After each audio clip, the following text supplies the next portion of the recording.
I'm a goofy person. You gotta embrace the goofiness, you know, because there's so much depression going on in the world, you know, so if you bring a few laughs out, I think that's good.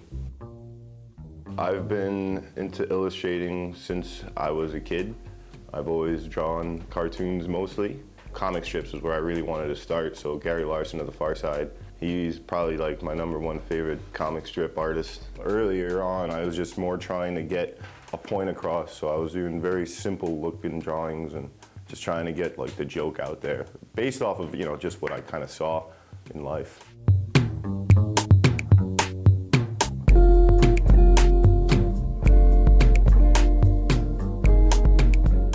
While studying at SUNY Albany, Dana found his art style taking on a new direction. I had this one professor, Scott Grodesky, who was a teacher down at the School of Visual Arts in New York, and he was saying, you know, you have this traditional style of cartooning, but you kind of got to wonk it and go abstract. Once I finally understood what he was talking about, it kind of just, you know, stuck with me and it just clicked. So that's kind of like the art that I'm starting to produce now. Kind of retaining that illustrative graphic quality that you find in cartoons, but then twisting it and breaking the traditional guidelines and making beautiful, humorous, whimsical kind of stuff.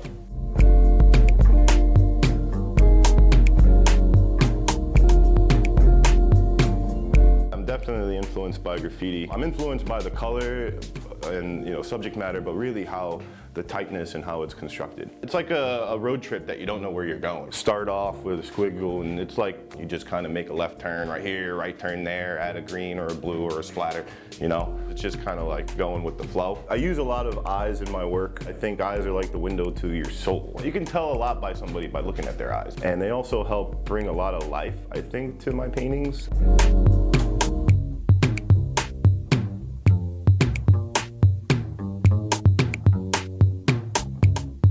Some people are like, oh, you're the artist, you do what you want, you know, and other people are like, you're the artist, so do what I tell you. But in the end, I mean, what really just matters is once it's up on the wall and you can step back and just be like, you know, finally it's done. I'm getting more into it because it allows you to kind of like branch out and you're not restricted to just a regular sheet of paper or a piece of canvas for that matter. In 2010, Dana had the opportunity to revisit his passion for cartooning when he created the popular local cartoon, Smallbany.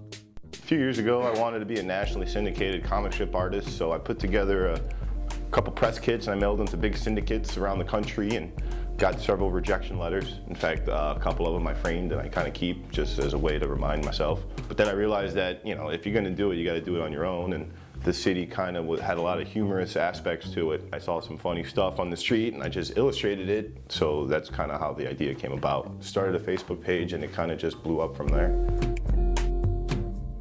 That's what you want out of a comic strip is, you know, edginess.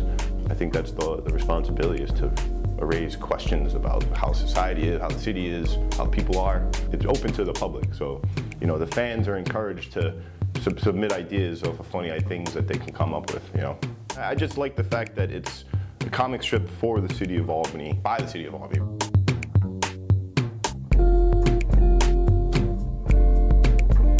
For young artists out there, you just gotta do it. Even if you're not the most skillful, I mean, it takes a lot of experimentation with, you know, color and style and line work and discovering your own language as an artist, determining what it is you feel comfortable doing. Not everything you do is gonna be a masterpiece. You know, practice makes perfect, even with art. So whether it's abstract art, cartoons, or murals, you can always expect the same quality to shine through in Dana's artwork. In 3 words, I would say it's original, fun, and colorful. You know, kind of whimsical, too. That's another word I'd like to use. Sorry.